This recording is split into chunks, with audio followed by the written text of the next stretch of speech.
Hello. I want to begin today with a question that many of you may have thought of. Why is it that so many great people who have such profound thoughts or innovative ideas can as well struggle with the most simple, basic human activities? May it be that extra piece of cake or that dollar taken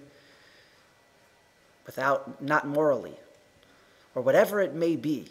Why is it that you see this paradox within people? You'd think this person was the greatest person in the world, or a great man, or a great woman, with their profound ability, and yet simple, basic activities sometimes seem to elude them.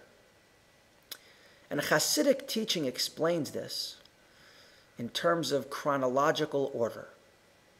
Hasidic teaching tells us that a person's body and bodily needs are formed while they're still in the womb of their mother, whereas the soul and their more spiritual dimension only comes into their body and being after they're born, in different stages.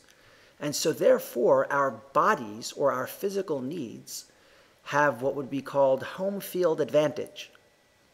They are developed faster, whereas our spiritual needs are developed only later in life. And that's why it remains for most people a constant struggle, and we have to be conscious of that, to remember that our fully developed selves and physical selves are sometimes more advanced than our spiritual dimension, and therefore have to be paid attention to with much greater detail. Have a great Shabbos, and make it a great week.